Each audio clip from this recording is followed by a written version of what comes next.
Good evening, members and officers of the Council and no members of the public, unless you're watching online.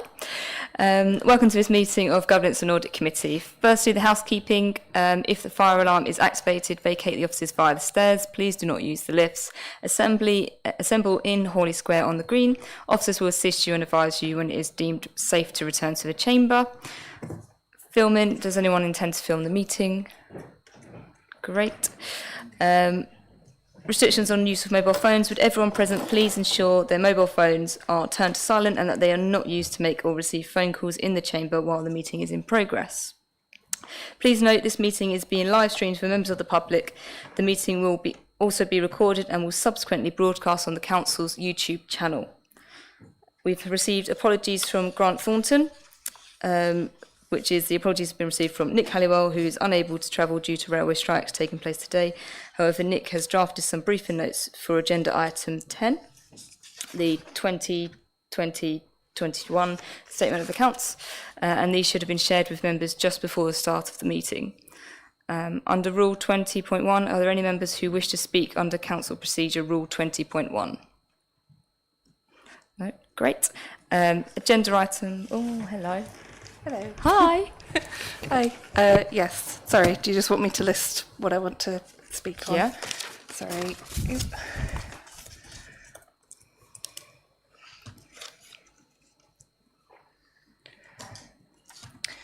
So items 4, 5, 6 and 7. Thank you.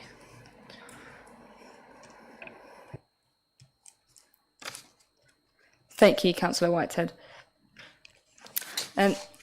Agenda item 1, apologies for absence. Apologies have been received from Councillor Braidwood. Are there any other apologies for absence? Apologies from... Thank you. Apologies for Councillor Hopkinson. Just to add, I'll be subbing for him today. Thanks. Perfect. Thank you, Councillor Yates. Agenda item 2, declarations of interest. Are there any declarations of interest? Great. Agenda item 3, to approve the minutes of the meeting held on 9th of March 2022. Please can I have a proposer and a seconder? I'll propose, Chair. Thank you, Councillor Cupp. Thank you, Councillor Towning. Unless I hear any objection, I will take these as approved. Thank you. Moving on to agenda item 4, the risk management strategy.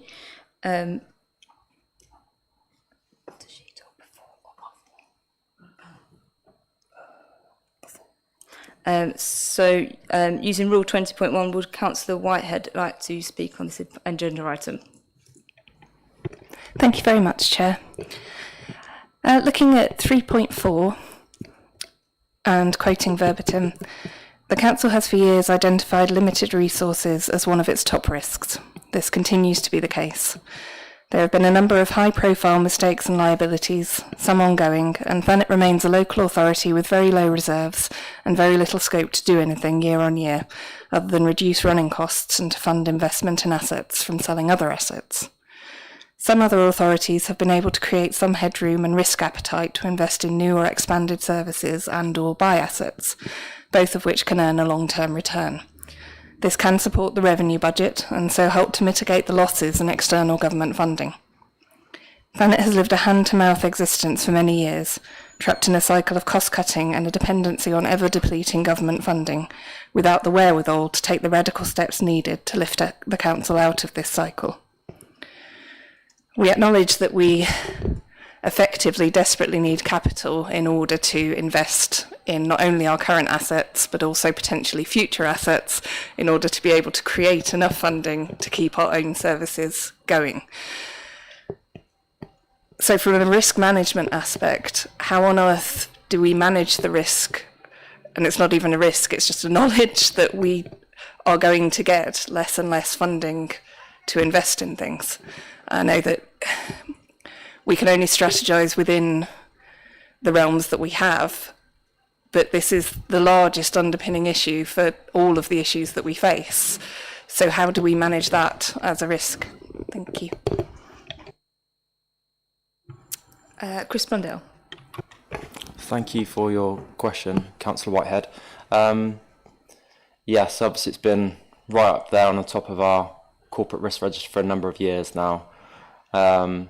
In terms, there's sort of two aspects to it. One, in terms of the capital resources that are available to us, and then secondly, the revenue budgets. There is some interdependencies between the two. Obviously, the more assets you've got, the more revenue budgets you need to maintain those assets in terms of day-to-day maintenance. And we have, Mr. Porter, our acting corporate director of place, may wish to speak to this as well, because his property comes underneath his responsibilities. We have a relatively large asset base within our general fund for the size of our for the size of the authority that we have. I think it's my observations of this are that the asset base is too large for the size of our revenue budget to maintain them adequately.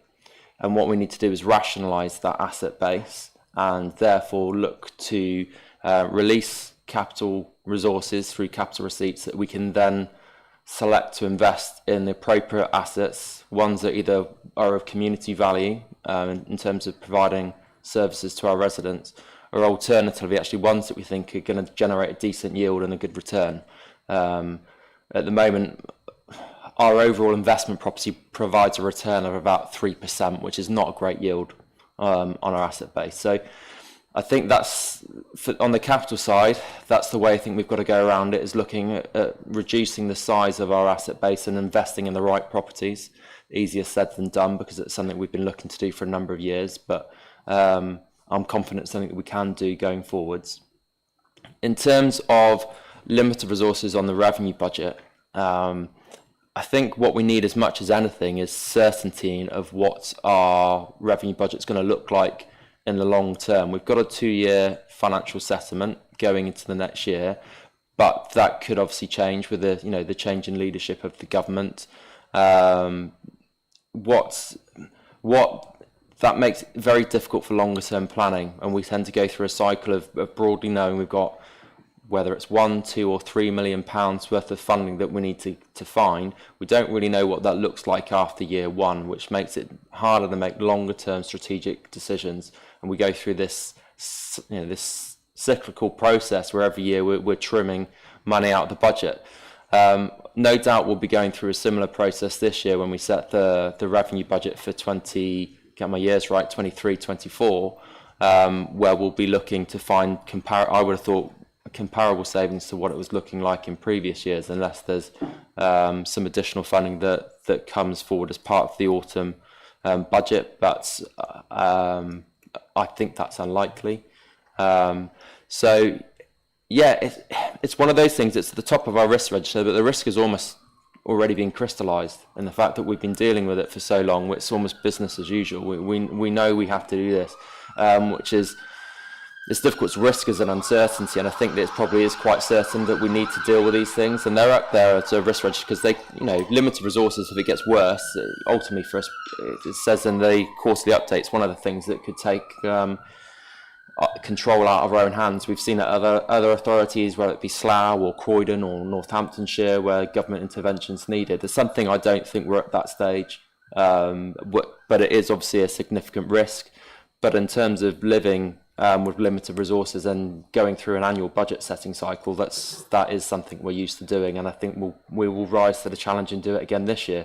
But it's not an easy task, and I think again, it's about having open and honest conversations with our residents about what we can do in terms of service provision. So I hope that answers your question. I appreciate I've rambled on a little bit there, but Bob, I don't know if you wanted to come in and say anything in addition to that. Thank you, Chris. Well, not massively, but I think you are right to highlight the property portfolio, and I think we all identify that matching the size of the portfolio with the resources available to manage that is a significant priority for us, and for the team going forward. That's something we're definitely going to be looking at in the near future. And Chris is absolutely right to identify a number of options which might include reducing the size of that portfolio, but it also will inevitably include making some of those assets work for us more effectively. and increasing the amount of income that they generate. The team have had a look at where they think we could generate more additional income, and we think there is a significant amount of potential income. One of the main reasons why that's not been addressed in the past is resourcing levels. So it's a kind of circular argument, isn't it, really? You know, we can't generate more income without resources. We can't fund more resources without the income. And at some point we have to, tackle that and say, we know the income's out there. Let's invest in the service, and that through that we can generate the income. So it's an investor save strategy, really, which Chris and I have discussed, and I think we need to just put the bit more detail to that to give us confidence that we will generate the income by investing in property. But I think at this stage we are confident that there are opportunities there. Thank you. Thank you. I'd like to invite Amy Munden-Jackson to present the strategy report. Thank you very much. So thank you for having me tonight. I'd just like to introduce our new risk management strategy. So just to give you a bit of background, the risk management strategy was approved in March 19. Some of you probably were here, some of you might not have been, and it was up to the period of next year. The strategy is reviewed annually to ensure it is fit for purpose. However, as the risks the council faces evolve, so does the strategy put in place to monitor and manage their impact.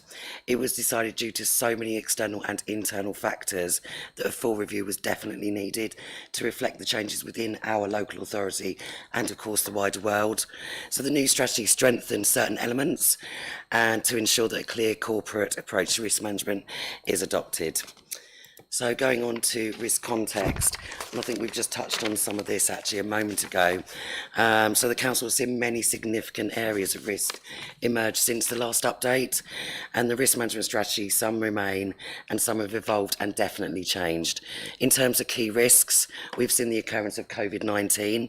This has had a significant impact, not just on the individual services, but indeed on the council's operations in general, with us having to adapt to the way we work in order to deliver services around the government guidelines. Brexit continues to play a risk to the service delivery. They have moved on significantly, and at the last refresh of the strategy, with the overall strategic vision now clear. However, new emerging elephants, even linked solely or in part to Brexit, such as the recent shortage of HGV and also fuel, remains there.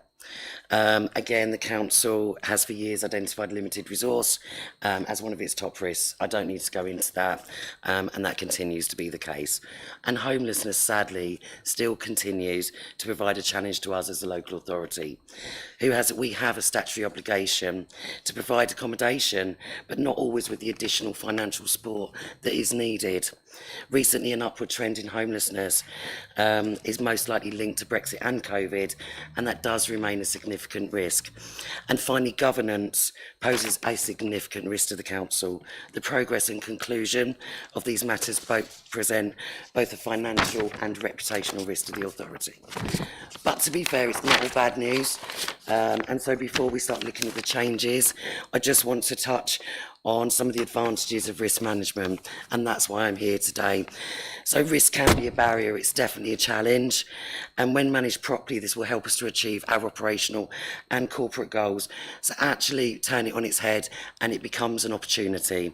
If we have managed similar risks and have a sturdy and consistent approach to the way we do treat our risks, we can reduce the chance of failure and help to engender synergy and also streamlined efficiencies.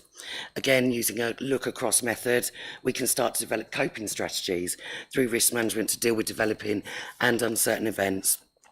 And remember, the only thing that is constant is change. This is so true. We cannot stop the change, but we can change our attitudes to it. So one of the first big ways that we'd like to introduce a change to our risk management is the 3 types of risk. So at the moment, we just look at our current risks, and this really needs to change as we need to become more reactive as a council and less reactive and more proactive. Our current risks at the moment are probably things that you've seen on our risk report quarter after quarter. They're very easy to identify, they're tangible, we're dealing with them right now. But what we need to start looking at is our emerging risks. These are things that are on the horizon. It could be that we've got 1,000 new houses being built and we need to start planning our service delivery, whether it's waste and recycling, etc., etc. Or it could even be a plan or a big project coming up, we start to need to mismanage it. This is stuff in the pipeline and it's stuff that we need to plan our risk management around. Probably the trickiest one is our future risks, and these can be hard to predict, but a good example of that would be a change in legislation. If we know it's coming up, we know how to plan for it. Again, as I said, they're very hard to detect, but I'm sure our colleagues I have every confidence in our colleagues. So we're going on to something that's called the Pestle Approach. So we've looked at our 3 different sorts of risk, and actually we now need to look at the way that we categorise this as well. So we've identified our risk, we know which type it is. We're now going to start to ask people to drill down on the types of risk it is and how it affects their service or delivery. The Pestle Approach isn't my idea, sadly. It's a common approach that's been in risk management for many years, and funnily enough, it's even on our risk registers, but right now it's not understood or used. It's such an amazing tool for our guys, and it will actually help them to identify any mitigations and help to identify where that risk really does sit. So for each risk, we're going to be asking them to look at political, economical, social, technological, legislative and environmental. It might not sit with all of them, but actually by doing that, it helps them to break down the risk. So we're going to come on now to a bit more about the risk matrix and the risk factors. And I'm sure everybody here has probably seen some sort of version of this in the past. And we've used something very similar up until now. But we are looking to develop a clearer scoring matrix for this. And as you can see, the way it's worked out is the likelihood times by the impact. So for example, and this is a very far-fetched example, if you wanted to classify a tsunami, which would be very rare, your likelihood's going to be 1. But if it was to happen, it would be catastrophic. So actually, you would find that your likelihood times by the impact is still a 4, but it's acceptable. But does that mean that we shouldn't be planning? Absolutely not. If we can mitigate the impact by, for instance, emergency planning, that's what we would do. But you will get more common risks that will happen every day, will have a high probability but a low impact. So you're going to look to reduce the probability because the impact is quite low to us as a service. And that brings us on to the risk ratings. Previously, and you've seen this from your quarterly reports, you see that we report on everything 12 to 16, and then it goes down from there. What we're actually looking to do now is to increase it to 5 levels. And the reason for that is because we want you guys to be aware of the amber risks. Most of the time, these are emerging risks, and this is now going to be highlighted in an annex on the corporate G&A document every quarter. And I believe we've got an example of that today for you attached to the current report. So before we actually go on to reportings, I just wanted to talk about residual risk and risk appetite. So we've asked for the risk to be identified, defined, classified, scored and mitigated. Once they've agreed on their mitigations, they would rescore it on the probability and the likelihood. That is then called a residual risk. So that's the risk that we're happy to take. Let me give you an example of this. Every day you'll cross the road, you know the dangers of crossing the road and the challenges around carrying out this quite simple daily task. What you'll do is you've got your mitigations in place. You'll look both ways. You'll listen for traffic. You might use a crossing. You've done all of that and you're happy to cross. And that is what's left. It's called your residual risk because you've done everything you can to stop anything terrible from happening.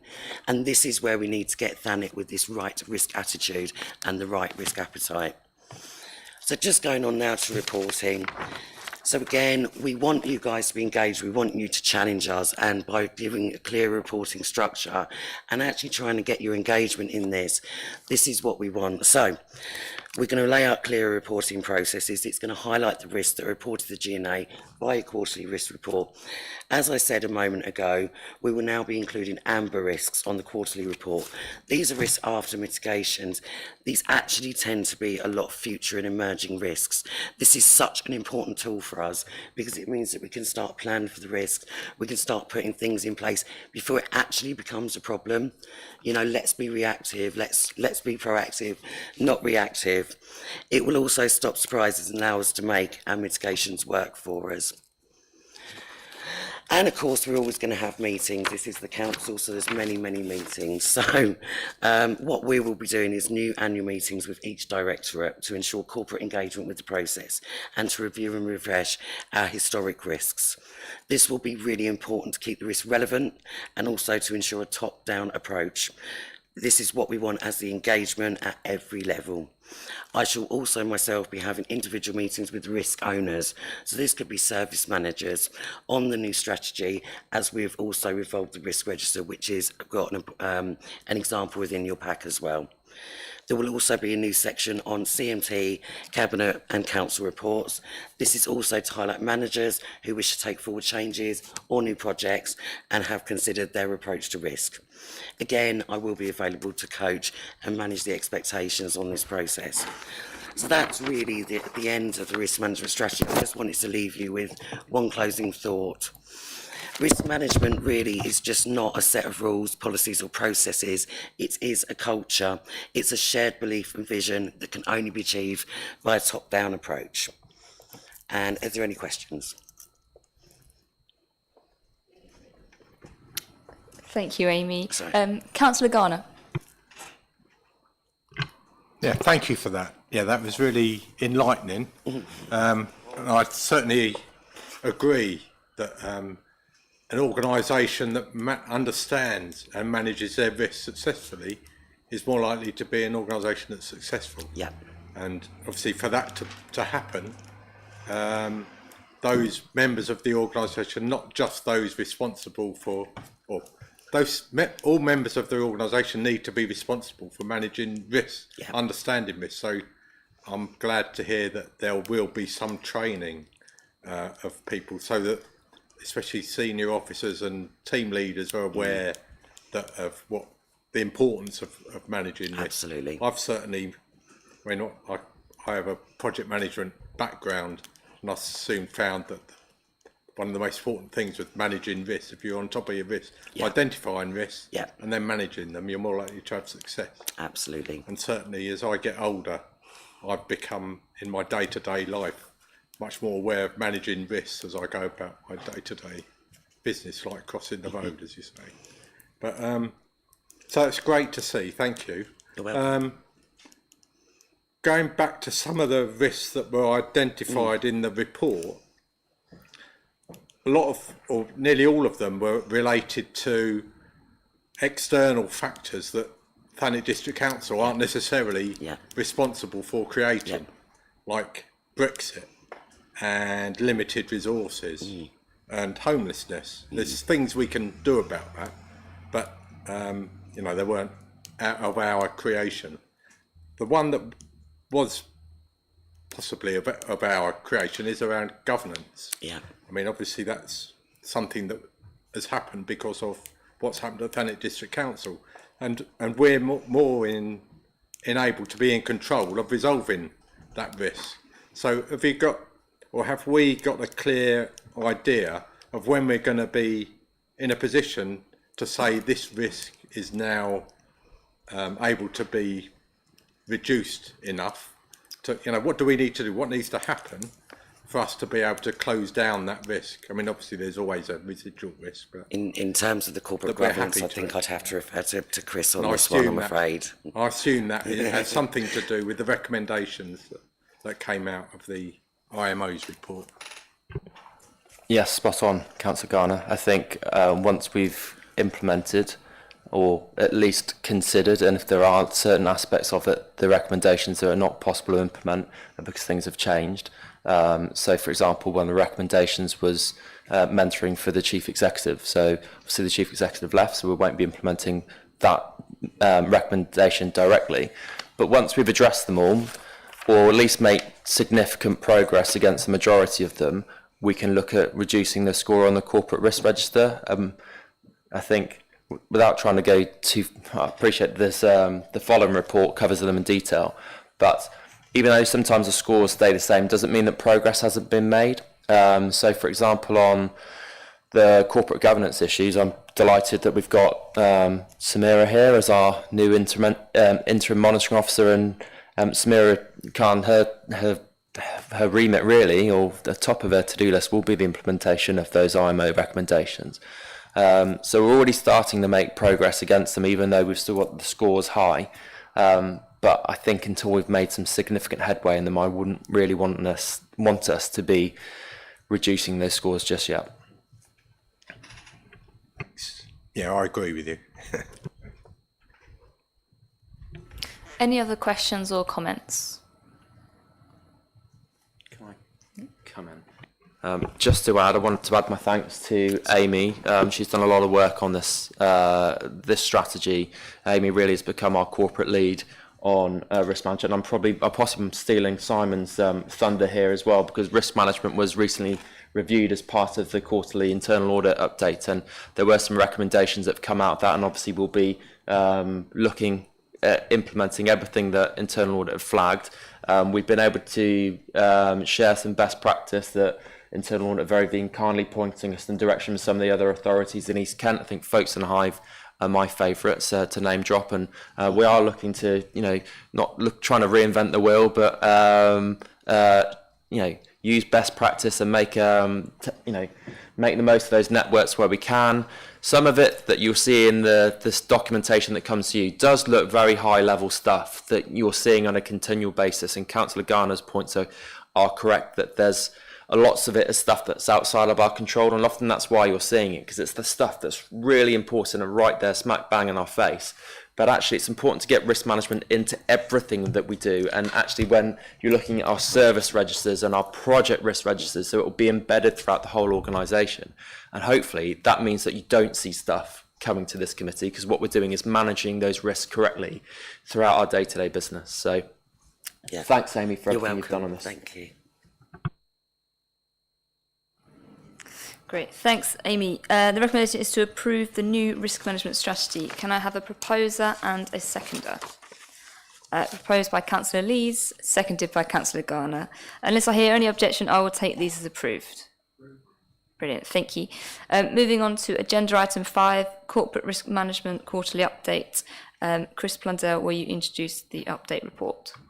Thank you, Chair. Lots of this has already been covered in terms of some of the discussion we've already had on the previous item. As I kind of just alluded to, you've seen most of the scores haven't changed, but it doesn't mean necessarily that things haven't changed, because a lot of them are quite dynamic. So if I just go through them in order, political stewardship is where it is. I think we need to... I can't see us changing that score, to be honest with you, throughout, given that we're so far away from elections, unless something dramatic changes over the next few months. But I think it's been relatively well managed, I must say, and I am very appreciative of the continuation of cross-party working.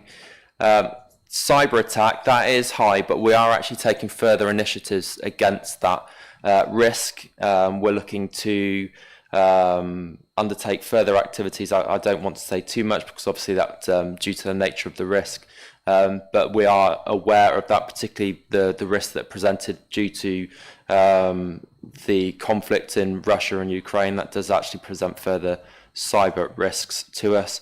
Governance, I've spoken, we have made some progress on that, but the score at the moment remains unchanged. Birth 4-5, this is a very dynamic situation. There was a report that came to Cabinet, I think, last month, providing an update on that, but the risks, again, remain high. Homelessness, Mr. Porter may be better to speak to this, but this is, I think, one of the biggest challenges for the organisation. We've seen increased numbers, and that's largely due to external factors. To that, if there's any questions, they're probably better directed to Mr. Porter on that, but it is something we're very aware of as a corporate management team and looking to address. Limited resources, I've already covered, thanks to the questions from Councillor Whitehead. Economic resources, this is actually it's a bit of a hangover from the risk that was previously titled Brexit. I think from what we've seen, the events in Dover actually over the last couple of weeks is something we need to be mindful of, and actually that risk may increase if the events continue over the summer, but at the moment there's no change to that. Environment like that, again, this is one of these ones Amy has talked about. This is an emerging risk, because we don't actually know in full what that's going to mean for us. And the new risk on the list is the cost of living environment that we're operating in. We need to continue to, it affects the council in terms of the supplies that we purchase, obviously with their subject to higher inflation. We're still in negotiations with the union around pay offers, but also we're fully aware that the impact it has on residents outside as well. So it's not just an internal pressure for us in terms of managing our own budgets, but it's very much a real risk for our residents across the district. And then Amy did refer to an amber risk on Annex 1, so I must make sure I pick that up. And so you'll see some of the scores. I think the one that's dropped down previously, score after mitigation, COVID-19, so that was on our corporate risk previously, but the other two I think have been on there for some time. Amy, are there any other new ones on there? As antisocial behaviour, I think maybe a new one on there. Yeah, I think that's off the back of some of the events we've seen on the beachfronts over the last month or so. Happy to take any questions. Councillor Duckworth. Yeah, not a question, but just a point on the roles and responsibilities. The portfolio holder for corporate governance, I don't think it's that anymore. I think it's the leader. Okay. Councillor Whitehead. Thank you, Chair. Both homelessness and cost of living, as pointed out, are in our very highest category of risk, classified as extreme, and both of them are unfortunately intrinsically linked with each other. Again, although I'm aware that this is an ongoing theme, so much of this is dependent on central intervention. We have previously taken sensible measures to protect residents and our service provision, such as beginning an in-house temporary housing service. But while this service is in its infancy, we have significant numbers of residents placed out of area and disruption to families and children, as well as direct costs to us that add to our financial struggles as a council. And only growth and direct investment can change this. What can we do directly and financially to further invest in measures that can help our residents with our ongoing crisis in terms of housing? Thank you. If he doesn't mind, I think given we've got the expert in the room, I'll defer that one to Mr. Porter. Thank you. That's quite a broad question, isn't it?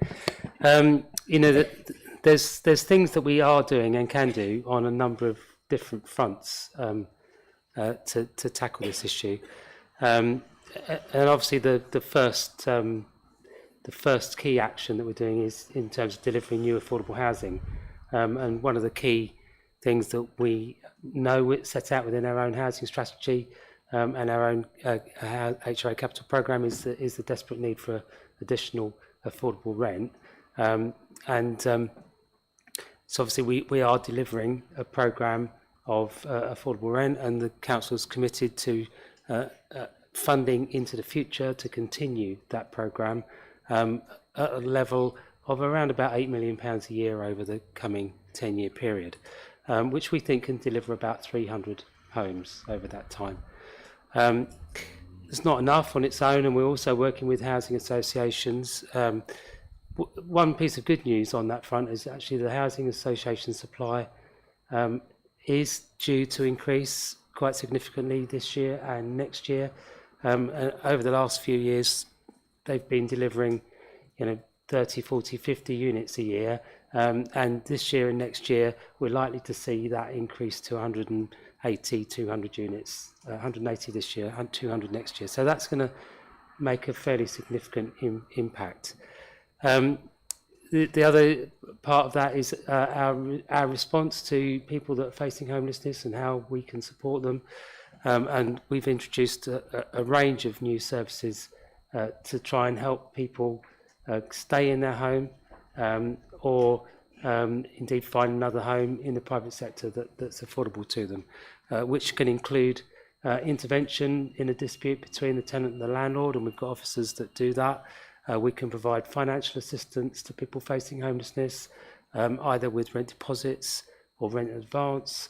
We can support the reduction of tenancy-related debts, such as rent arrears, if it would prevent somebody being homeless and keep them in their home, on the basis that it's cheaper for us to do that than pay for temporary accommodation. We've also can signpost people to benefit services and citizen advice services to make sure that they're maximising their income in the accommodation they've got. All of that, of course, is dependent on us being able to find accommodation that is fundamentally affordable, and the private rented sector has seen significant cost increases in the district to the point that people that are reliant on a housing benefit or the housing element of income support are unable to access that even with those support measures in place. I've just checked the figures this evening. We have 186 households in temporary accommodation at the moment, and many of those are outside of the district. The Kent Housing Group is a partnership of all of the local authorities in Kent and housing associations doing a piece of work to look at the temporary accommodation position for all local authorities in Kent, and that same pattern is emerging everywhere. And some of the districts have significantly higher temporary accommodation rates than even ours. Of course, that means that there's pressure on the temporary accommodation supply everywhere. And we've got, certainly in the last couple of months, there's been more than one occasion when the team have said to me, there aren't any temporary accommodation options available anywhere in the county. So that is a really challenging position. And obviously the officers are working very hard to, if we need to use, for example, hotel accommodation, like we did last weekend when there was a fire, working very hard to move people out of that accommodation and into something self-contained as quickly as they possibly can. Ideally in the district, but sadly at the moment that's not always possible. There's a whole raft of things there that we're doing. I'm sure if the Cabinet member for housing was here this evening, she would also say that she's written to government to seek support for additional funding for affordable housing. And I know Councillor Whitehead did the same thing when she was Cabinet member for housing as well. We will continue to push that message because additional funding for this really important service for local people is essential. Thank you. Thank you. Councillor Yates. Yep, thank you, Chair. I just want to discuss this new risk of cost of living, as Councillor Whitehead has gone on to it as well. So we do do our part when it comes to the cost of living with the Home Energy Officer and supporting local food banks. Some of the consequences mentioned are impact on residents with low disposable income, increase council costs. I guess my question is, are we flagging this risk to central government, or do we think we've got the appropriate mitigations, such as reserves, in place to deal with these the high costs that we are seeing?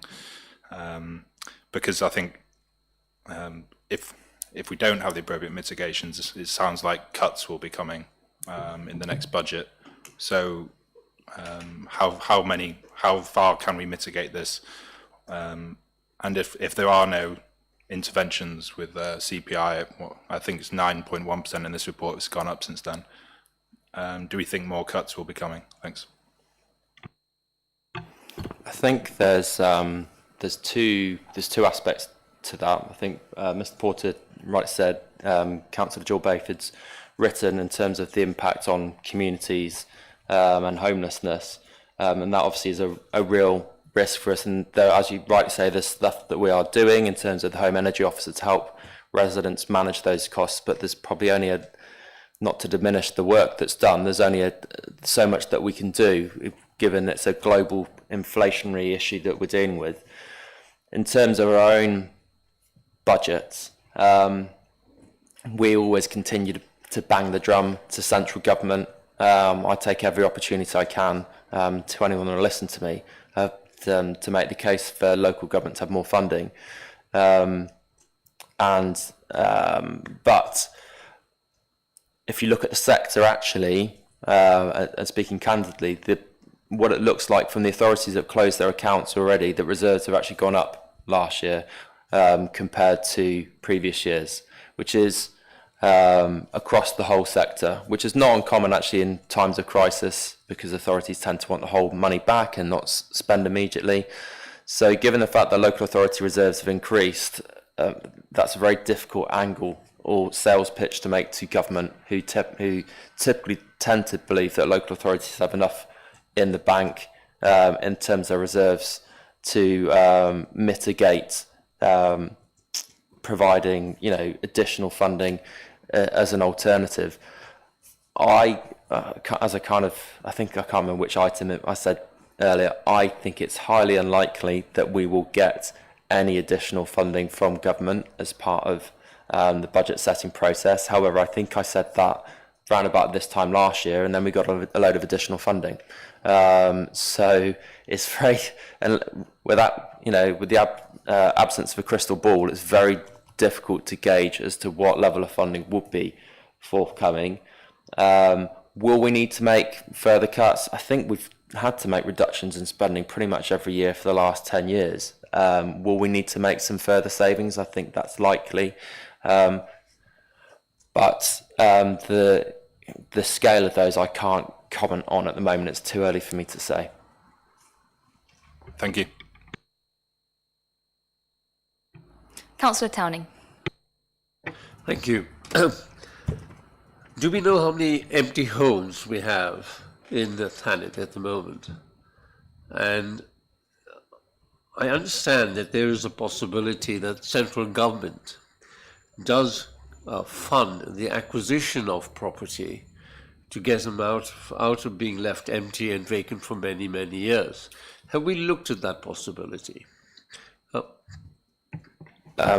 Mr. Porter obviously has, within his remit, has an empty homes team, so we may be able to talk to that in more detail. So there's work that we directly undertake as a council to try and get vacant properties back into use.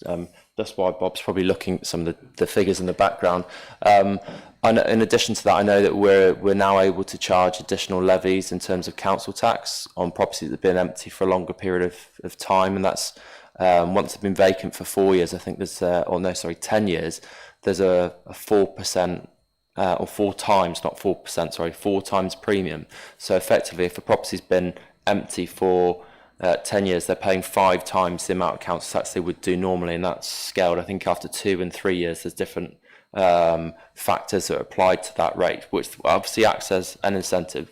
There are some loopholes that people can apply. To be honest, unfortunately, it's not as straightforward. If the property is deemed to be inhabitable, which means they've ripped out all the plumbing and the kitchens and the bathrooms, then it's said it's not eligible for council tax. Unfortunately, sometimes that's the situation we get in. Those properties that have been empty for a long time, those are the sort of approaches or tactics landlords will take to avoid paying those uplifts. But overall, well, I should probably stop rabbiting on about the council tax. Bob, have you got anything more that you can say in terms of what we do from a service delivery perspective? Yeah, absolutely. So I was just, I'm glad Chris spoke for a little while because it gave me a chance to look it up. But on the council's website, we actually publish amongst the corporate performance indicators both the number of empty homes in the district and the number that we've actively participated in bringing back into use. So that information is on the council's website on a quarterly basis. The last published figures, 1,458 empty homes. So that doesn't include second homes. That includes any empty home, but it doesn't include homes that might have only been empty for a very short time. So, whenever there's a change of occupant, the property is going to be empty for a period of time. The ones that we focus on are the ones that have been empty for more than 6 months, and that generally is around the 1,000, 1,100 kind of mark. I don't have the exact figures to hand at the moment, but that 1,450 does include short-term empties as well as long-term empties. The figures for the properties we've brought back into use actually have been steadily increasing over the last 10-year period, and actually the team consistently have been doing more and more in terms of bringing empty homes back into use, and we've been pushing that performance target up to try and get more from the team. And we use a range of powers to encourage owners to do that. It isn't actually against the law to own an empty home. So, you know, we can't make somebody occupy or let their home, but we can take action if it's in disrepair, or if it's causing damage to a neighbouring property, or if it's affecting the neighbourhood. There are tools that the team can use to take action to encourage the landlord to bring it back into use. We also provide quite a lot of advice about, you know, options to landlords, and one of the options that we can assist with is encouraging landlords to sell their property to somebody that is going to bring it back into use. And we can help landlords put properties into the auction, particularly if they're in very poor condition. We can facilitate an auction for owners at discounted auction fees. We work with the county very closely on their No Use Empty programme, so which offers loans to owners of empty homes to bring them back into use and let them. And actually, the county spend more money in Thanet than in any other district in the county, bringing empty homes back into use. The other document I'd point you to is our Empty Homes Plan, which is also published on the website under the housing pages, and there's quite a lot more detail in there about how we prioritise the team's work, which properties we focus on, and the tools that they use to bring homes back into use. So hopefully that's helpful. Councillor Townley. Thank you. One of the major concerns, which is not on your chart, and you mentioned it, Chris, was antisocial behaviour.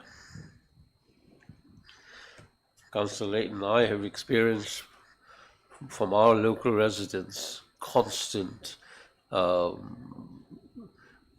you call emails. We've had meetings with police and so forth. The point is that there isn't enough protection being offered to residents, not just local authority residents. I'm talking about homeowners who've had bricks thrown at their homes and so forth.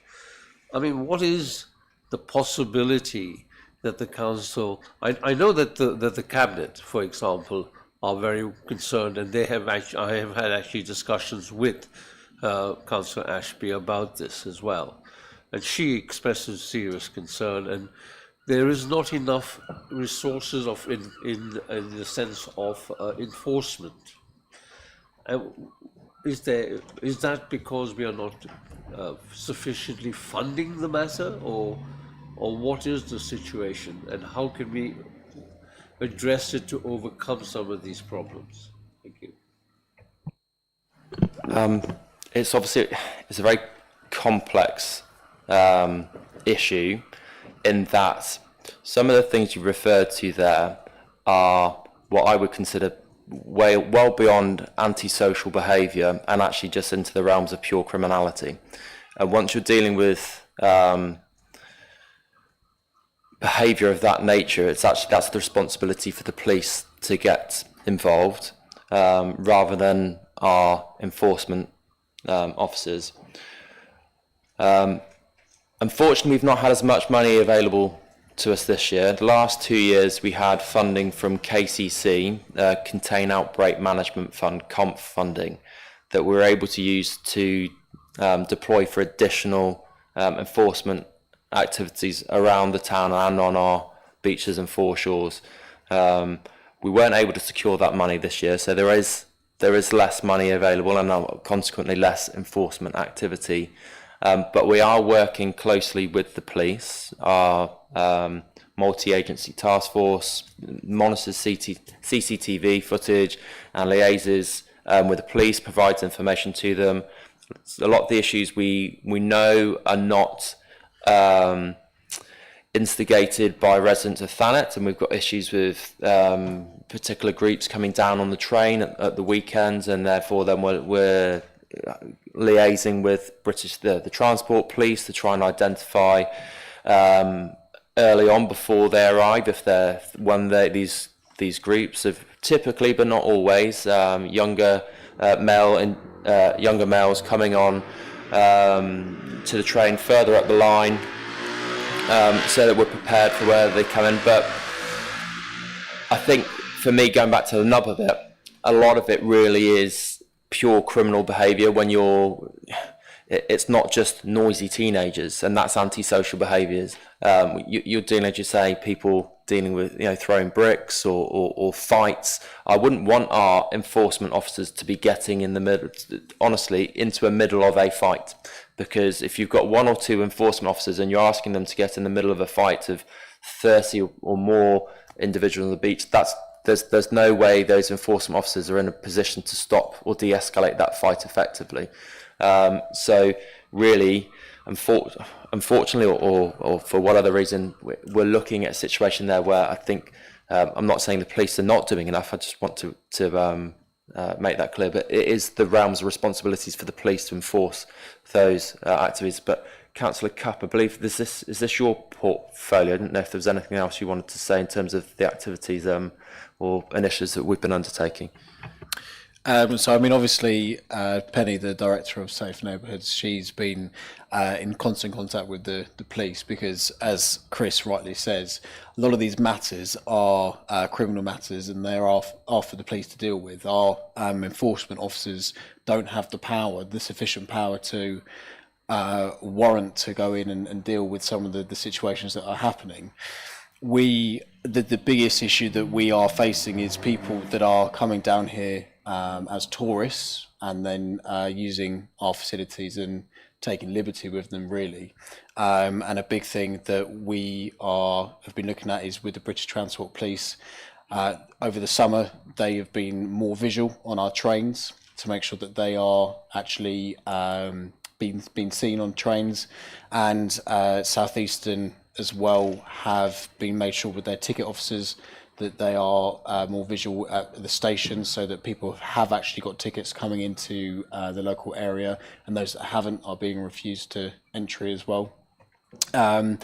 A different kind of approach that I have been talking with Penny about is that I think that it's all very well and good that we can ask the police officers to go and investigate these and be seen on the street, but I think as our social media kind of element of it, our engagement with the community needs to be a little bit better.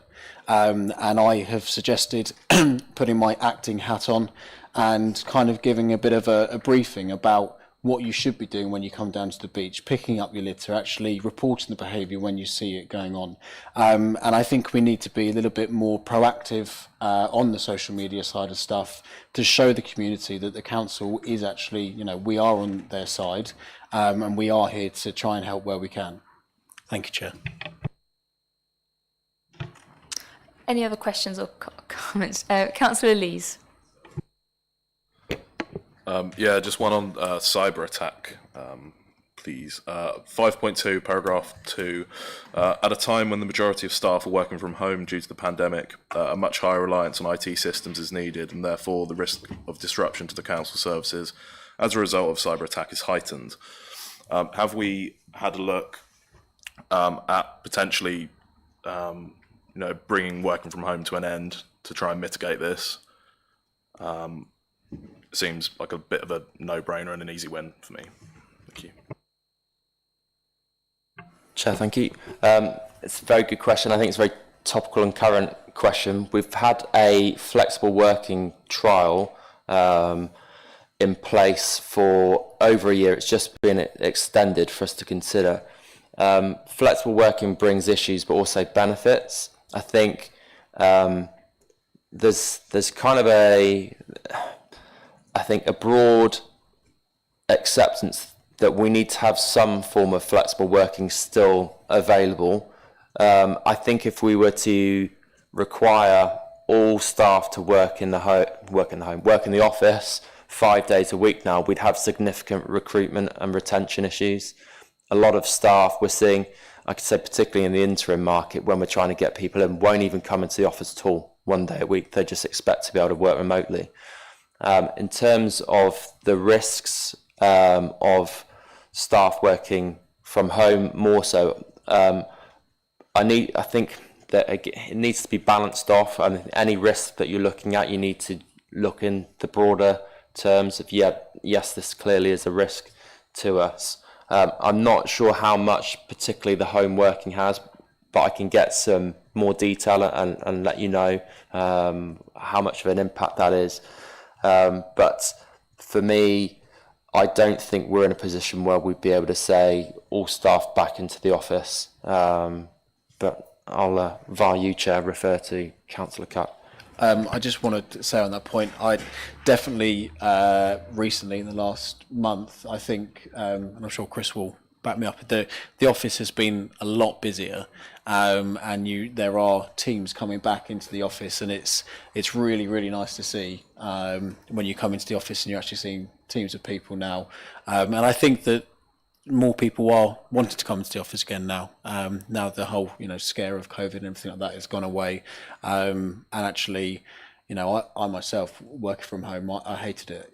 I didn't get on well with myself at all, and I needed to see other people. So I think that also happens here as well. But it's really good to see, and I think it's going to happen more and more often as well. Thank you, Chair. Thank you, Chair. If I just could come back, yeah, that's. I think it's an accurate observation. We are saying more officers come back in.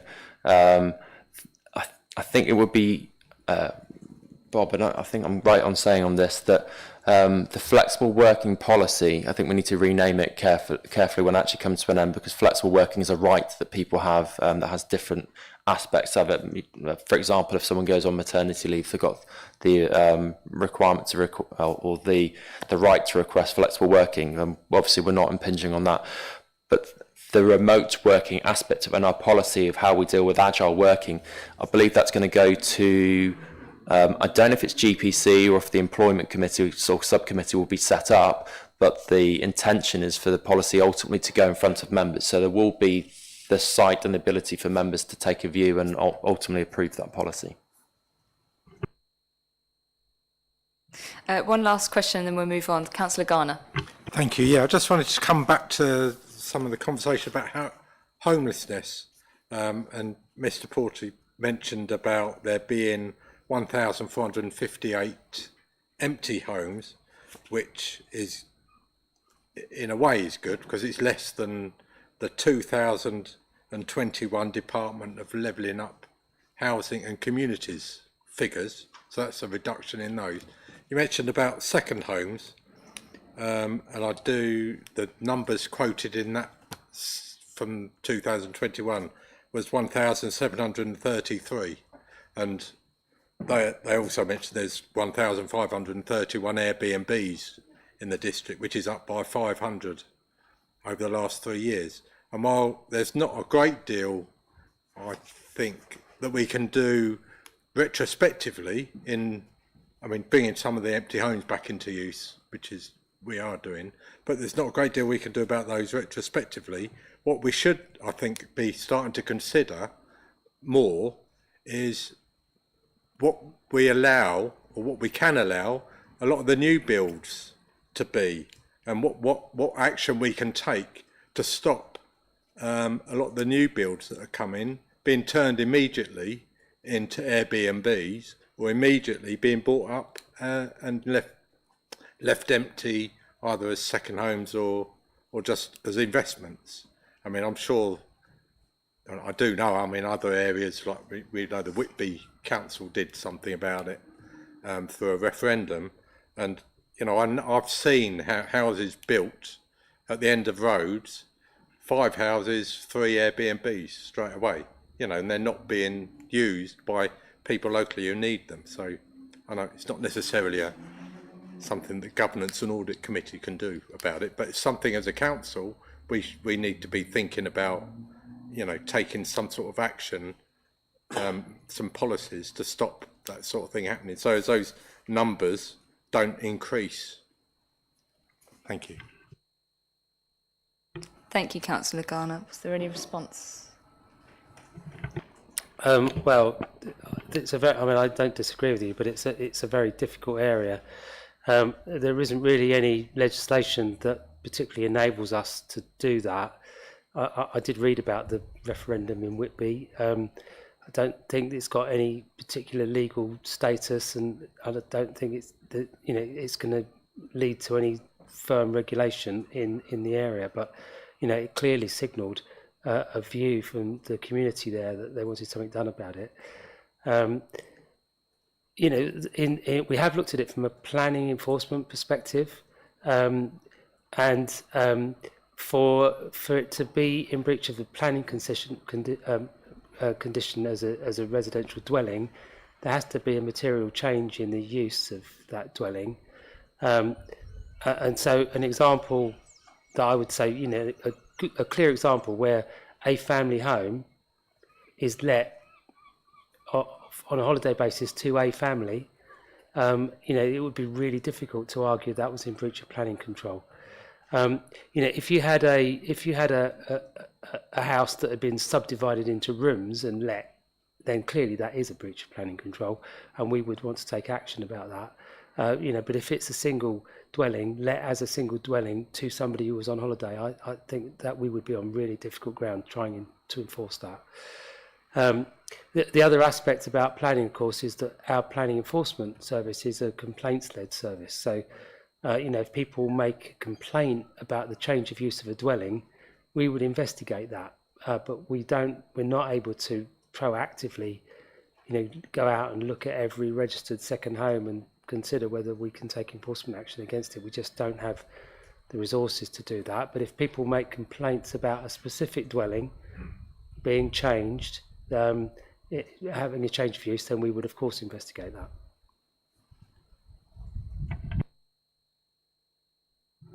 Thank you, Bob. Very quickly, so we can move on. Councillor Whitehead. Yeah, sorry, it's a very quick comment just to answer Councillor Garner.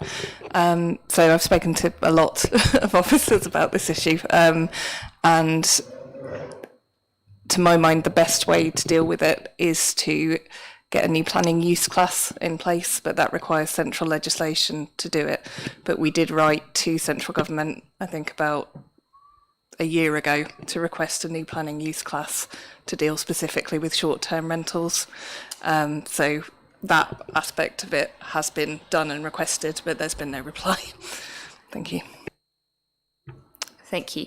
The recommendation is to approve the review of corporate risks. Please can I have a proposer and a seconder. Proposed by Councillor Lees, seconded by Councillor Yates.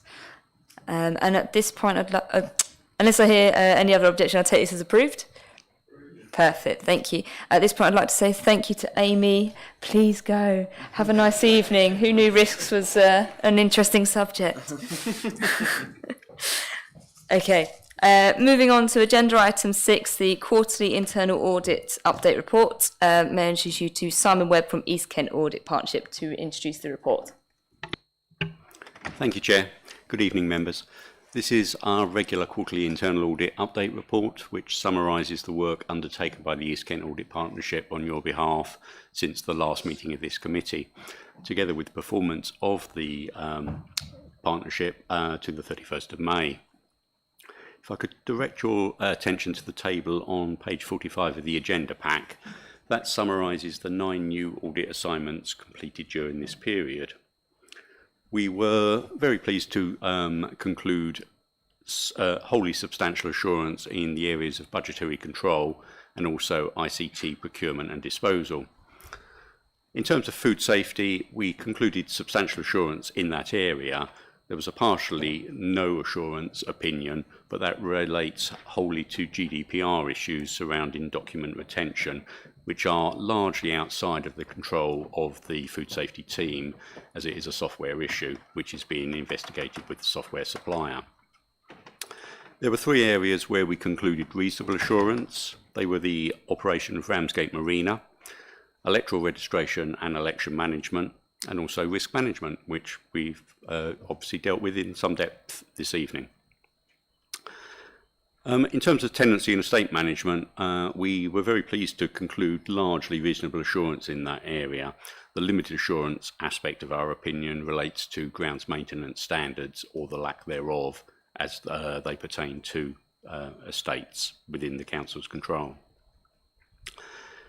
Housing repairs and maintenance, we did conclude limited assurance, but I would say that the direction of travel here is very, very positive from the situation that you inherited from East Kent Housing some 12 to 18 months ago. It's not quite time for us to conclude reasonable assurance in that area. There are still areas for improvement, but as I say, the direction of travel is very positive, all things considered. CCTV, unfortunately, we concluded no assurance in this area due to lack of privacy zones on the cameras within the district, inadequate signage as you enter CCTV areas, amongst a number of other issues. There's a lot of easy wins for the council here to improve the control in that area, and indeed management have already advised us that they have implemented a number of the agreed recommendations, including that surrounding privacy zones on the cameras. We will be undertaking a follow-up in the coming months to evidence what management advises that they have implemented, and we will be bringing the results of that follow-up back to, if not the September, certainly the December meeting of this committee. Follow-up is a very important part of internal audit work. We don't just take management's word that they've implemented the recommendations that we've agreed with them. We go back typically about 3 months after the original audit and follow up the recommendations that have been agreed.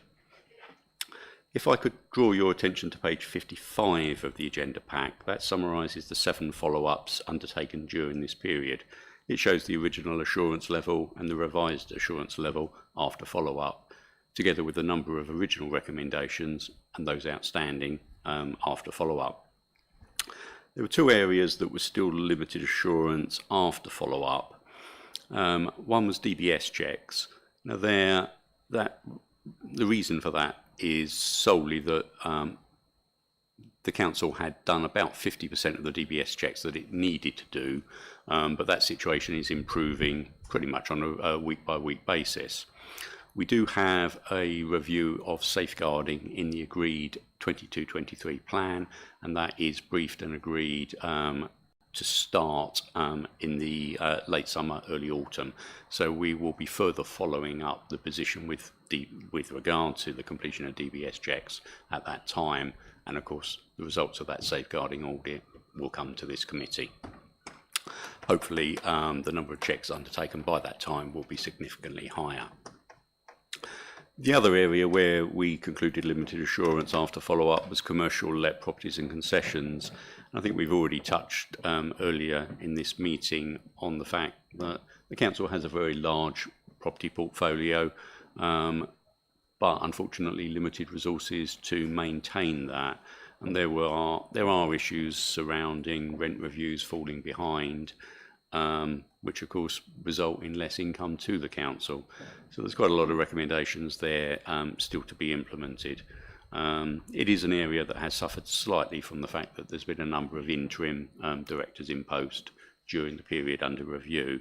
I think we had a different director for the original audit to the follow-up, and indeed I think we now have a third director. The annexes to our reports are those that you will be familiar with from previous meetings of the committee. Annex 1 shows completion against the agreed 22-23 plan. As at 31st of May, we had completed 18.53% of the plan. I can update you that to the 30th of June, i.e. the end of Q1, we'd done 22% against the target of 25. So we are very close to target at the end of Q1. Annex 2 on page 62 of the agenda pack includes our definitions of what is substantial assurance, what is limited assurance, etc. Annex 3 on page 63 shows those recommendations that are outstanding after follow-up. They are the ones drawn from the follow-up table that I mentioned on page 55.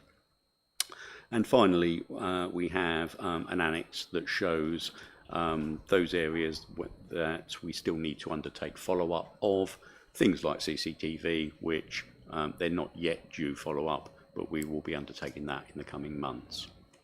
Thank you, members. Thank you, Chair. Obviously, happy to take any questions that members may have. Councillor Garner.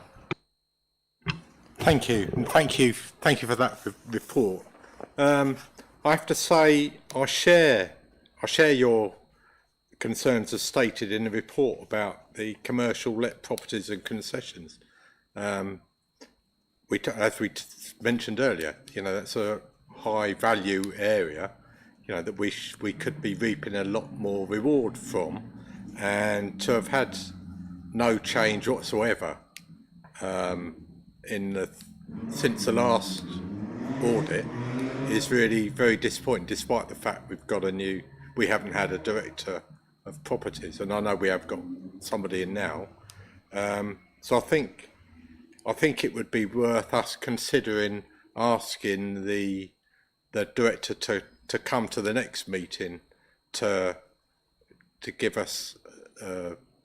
Well, I'm sure by the time he did come to the next meeting, there would be a lot of improvement.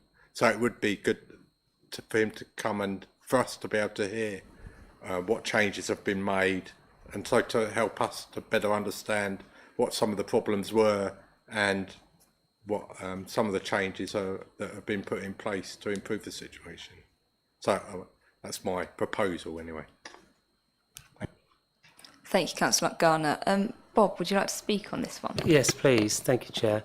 I know that we've been through a lot of changes recently, and it's quite easy to lose track of who's managing what, isn't it, at the moment? But just for the committee's benefit, the new interim director of property actually reports to me in my current role, and Mark Peace, his name is.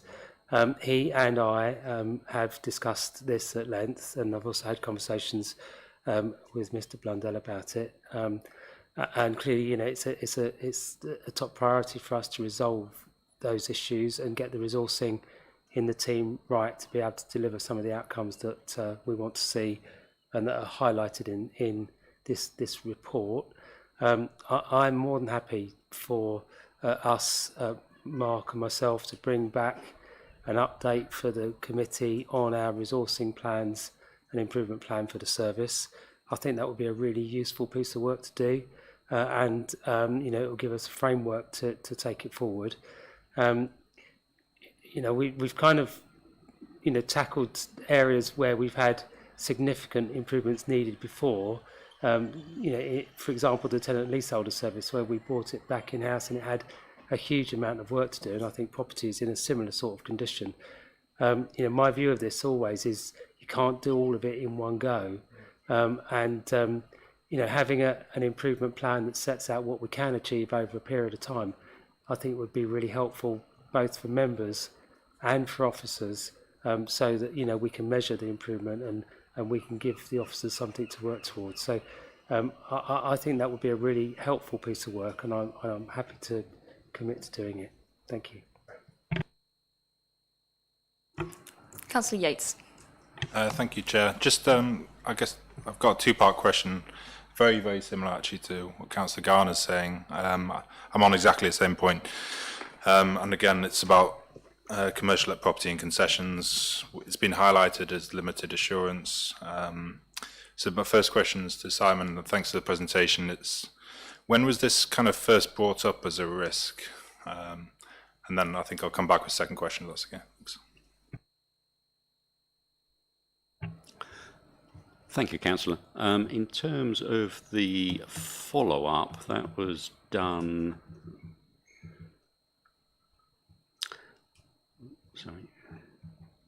in April 22. The original audit would have been about 3 to 5 months prior to that, so the latter part of 2021. Thank you. I'll just ask my second question. The reason I ask is just because I've been hammering away on this issue since 2020 and had very little joy, and there are some reasons for that. I think one thing that I just want to highlight here is during recent years we took over the Margate Harbour Arm, which was paying £1 a year to TDC, and now TDC is receiving around £100,000 a year of income from some of these commercial properties. Is it not the case that we can use some of this income on an ongoing basis to have a larger number of staff in the estates team, because it seems only fair that if you are managing the property and bringing in that income, then you should have the staff to deal with that, to deal with especially the rent reviews and ensuring that the properties are up to scratch and meeting the requirements. Thanks. I'll pitch that one if that's okay, Councillor Yates. If I recall correctly, the income from the Margate Harbour Arm was actually used to balance the budget within the property service. So, as has been reported to Cabinet within our finance budget monitoring report, there have been deficits on income within the property estate. They're under budget in terms of the income that they were receiving, which obviously creates a gap for us, and we've used that additional income largely to try and reconcile and balance the budget. So unfortunately that's already been accounted for, but as Mr. Porter said, we are looking, we're having conversations and looking at what we can do, because there is additional income that we can get from our commercial property and concessions, and we need to make sure that we resource it correctly so that we're not continuing in this chicken and egg situation where we're not able to get that income in because we haven't got the resources.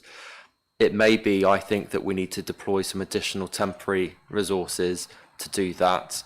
I'm not sure how we fund that, but we need to find a way. What I am keen to make sure that we don't do is deploy a substantial amount of permanent resources into the service, which could then be at risk if the income doesn't come to bear, or if there are significant funding reductions you spoke about earlier. So I think in able to keep us sort of nimble and agile, it would be preferable from a financial planning perspective if we can look to do something that's a little bit more flexible, but all options are on the table.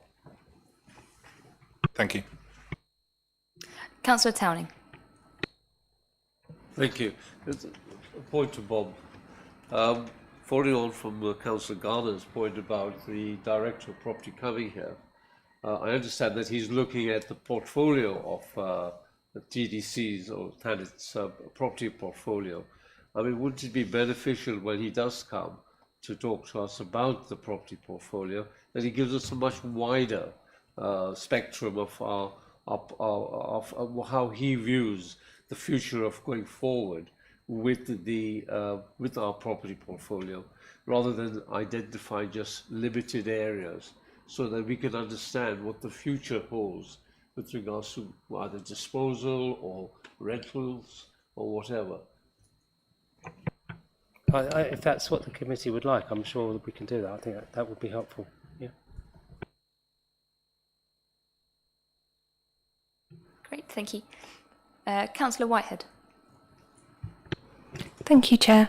I know that we've had a lot of movement in relation to strategy and policy in housing recently, but in relation to the housing policies in need of alignment with national standards, where do we now stand, or what do we still need to prepare? Thank you. Sorry, which national standards particularly are you referring to? I'm in the wonderful situation of my laptop having died on me right now. That makes two of us. So I think there were 3 policies that needed alignment with one of the 4 national standards, but I can't remember off the top of my head.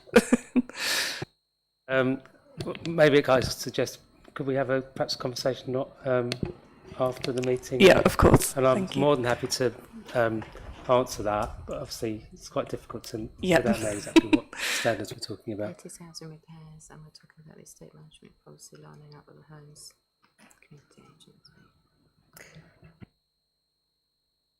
Thank you, Christine. Christine's come to our rescue. It's very hard, isn't it, when you've got 2 people without access to the report. So yeah, the estate management policy.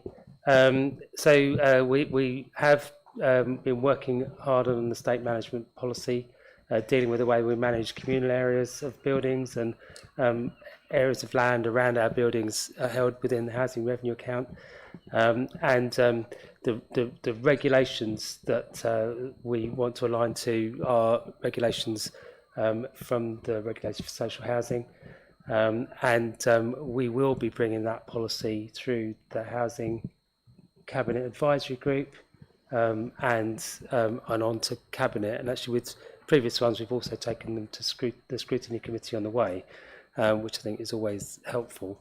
So the next Cabinet Advisory Group, I think, is scheduled for September, and the estates policy should be on that agenda.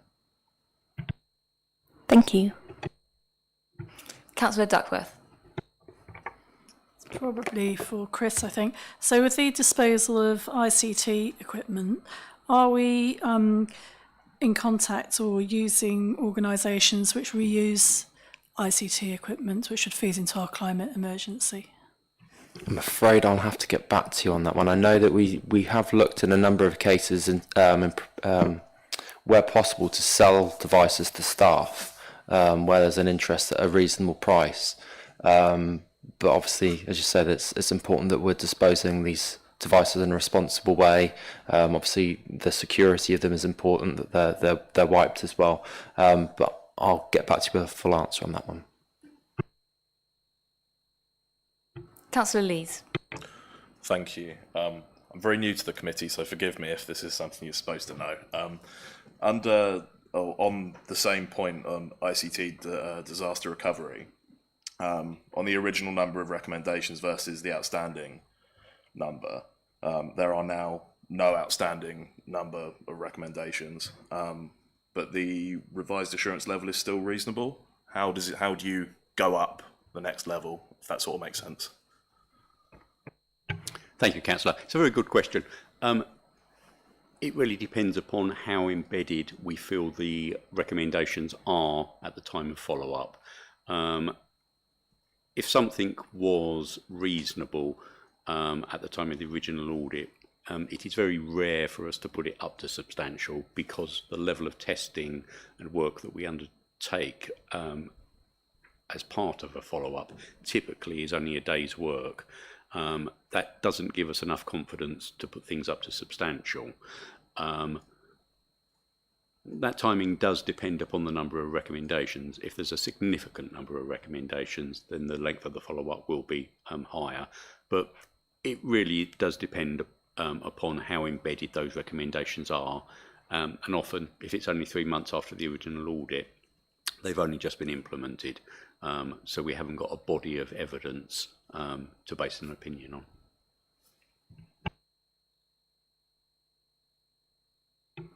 Any more questions or comments?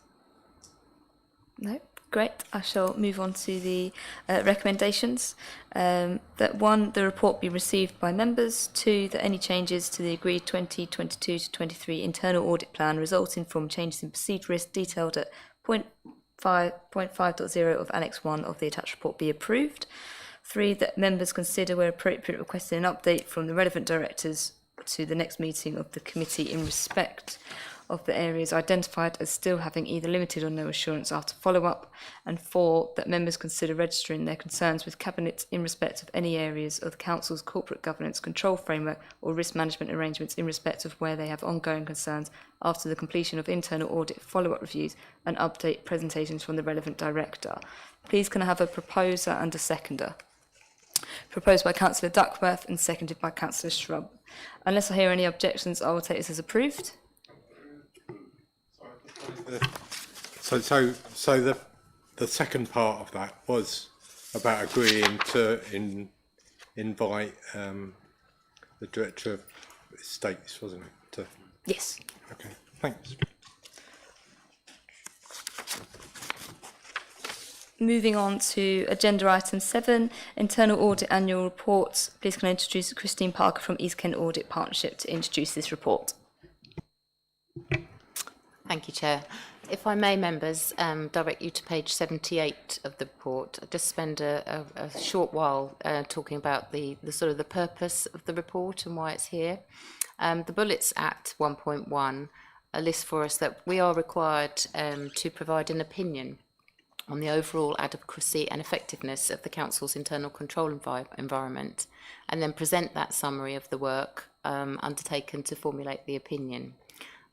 We are required to draw any attention to issues that we judge particularly relevant to the preparation of the annual governance statement. And it would, in a normal sort of cycle, this report would come together with your annual governance statement and your financial statements, and there are reasons outside of the council's control really, with the external audit and all of the other delays as to why they're not all together at this committee. But ordinarily, this report feeds into the annual governance statement, which you would be required to sign this evening, but that will come at a future meeting. We are also required to compare our actual audit activity against what we planned, and summarise the performance of the team against that, and comment on our compliance with our professional standards. And also, we're now required to confirm that we have been able to act independently, impartially, without interference from management. So, having set out why we're doing this report, I'll just take you then to page 81, where we talk about the definition of internal audit. And I think the impartiality and the independence are particular words that we draw attention to.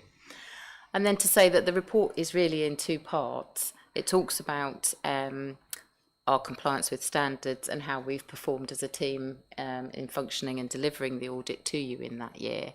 And that's important, as we've just seen, as set out in the purpose of the report. But I believe the sort of the crux of the matter for this report is to talk about the so what, in terms of what is it that you've looked at and what are the themes and emerging comments. So just quickly to touch on the first part of that, in terms of our performance, on page 82, we talk about the compliance with standards, and I do have to draw members' attention to our one area of non-compliance, and this does also need to feature in the annual governance statement, which is the requirement to have an external quality assurance assessment of the internal audit service. I know we talked about this at previous meetings. The current status is we are relying on our self-assessment, and the 4 Section 151 officers from the 4 councils that we work with review that and actively consider whether we want to spend the money and have an external quality assurance assessment or rely on our own internal assessment, and that is the case at this time. So it's the only area is non-compliant, and it is something that we put on our balanced scorecard that we are partially compliant for that reason. So just to give you assurance around that. So moving through the so what, in terms of the overview of the work that we have done for the year, there were 24 projects in the plan that we set out in March last year. During the year, we have completed 21. There were 5 work in progress at the year end at 31st of March to be finalised in April. And while some projects were pushed back into the overall strategic plans, some also came forward, which was 6 pushed back and 7 brought forward. So moving through what the results of those work. I should also say, members, you have seen all of these individual reports in the 4 last meetings of this committee. This is the sort of summary, the higher level view of what those findings have led to our conclusions. So in 4.1, we've raised 102 recommendations throughout the year in our work, and those are split into the percentages of critical, high, medium and low risk or low priority. So 55% of our recommendations were in the critical or high risk categories in the year. And at 4.2, the number of assurances that we've given throughout the year, with 4 substantial, 6 reasonable, 6 limited, 1 no assurance, and 4 consultancy pieces of work or not applicable. And as I mentioned, there were 5 work in progress at the year end. So taken together, 58% of the reviews were reasonable or substantial. And I think we're seeing a trend over the years of that number coming down. In terms of our progress report, Simon's quite correctly identified this is a very important part of the work that we undertake in going back and looking at those action plans and confirming independently to members that those recommendations are indeed implemented and embedded. And the results of our follow-up, there was 15 follow-ups undertaken during the year, and you can see the ones that were classed as still limited or partially limited at the end of follow-up. And what we're trying to remind members is those were escalated to the committee at the time during the year, and indeed there were 18 recommendations that were critical or high risk outstanding at the time of follow-up escalated to the committee during the year. And then the number of reports that were yet to be followed up at the time are in the table there as well.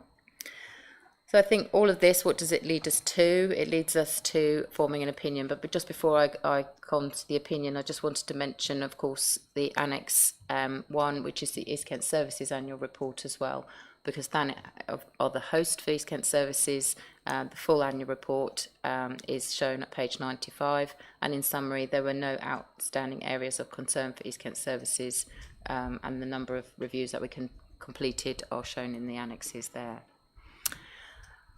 So as we introduced last year, we have continued to follow a three-way opinion, which is to mirror the opinion now that Grant Thornton, our external auditors, will also give. We are in paragraphs 5.1, 2 and 3, splitting our opinion across corporate governance, internal controls and risk management. I'd like to stress at this point, members, this is a backwards look. It's the 21-22 year that's closed, and it goes only to the 31st of March. Our year presses reset from the 1st of April. It's a never-moving target then. If you delay this report, it becomes out of date very, very quickly. As you will know, in the period April to June 22, the significant changes have already impacted the council, and there have been changes in officers at the senior management team level. That said, I'm still required to give the opinion up to the 31st of March, which explains the wording here before you. And as said in paragraph 5.1, there were at that time significant unresolved matters affecting governance arrangements or confidence in the governance arrangements for the council, and therefore I'm left to conclude that anything other than confidence remains low in this area. But I will stress that that is up to the 31st of March. For internal control, again, what we've tried to do here is identify some themes coming out of our work, and the paragraph talking about cycles of audits, repeatedly coming back to the committee with low levels of assurance, with each having a completed action plan agreed with management, but at the time of follow-up we're seeing little progress. At the time of the annual report we're looking back and saying we haven't seen this move on, and then by the time it comes back into the next audit plan we're saying this is the case, and that has been a theme that we have seen declining, and some of those areas are key corporate objectives for the council. So it is incumbent upon me to make sure that I'm making this, drawing this to your attention at this time. So in accordance with good governance, it's expected that this opinion from the internal audit is reflected in your annual governance statement when you see it.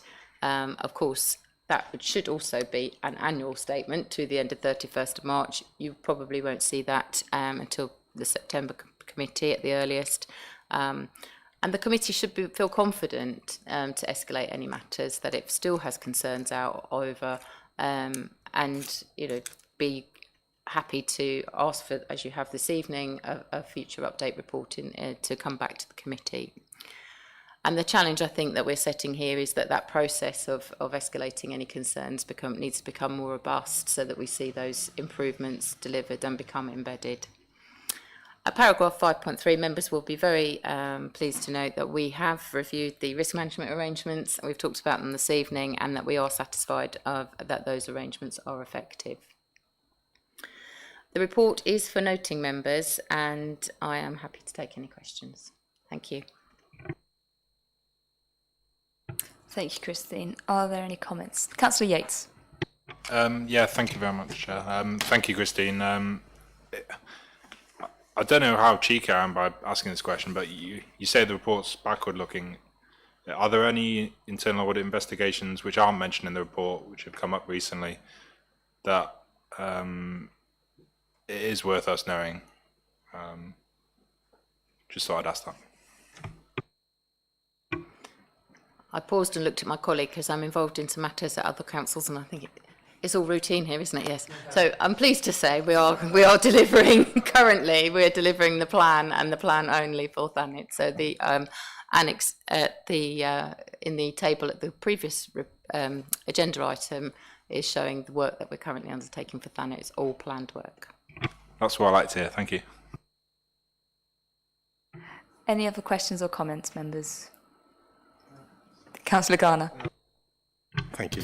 Yeah, I was just to say thank you to both of you for the work you've done, and because I know it's been a bit challenging over the previous year up to last March and before. So you look a lot happier. Thank you.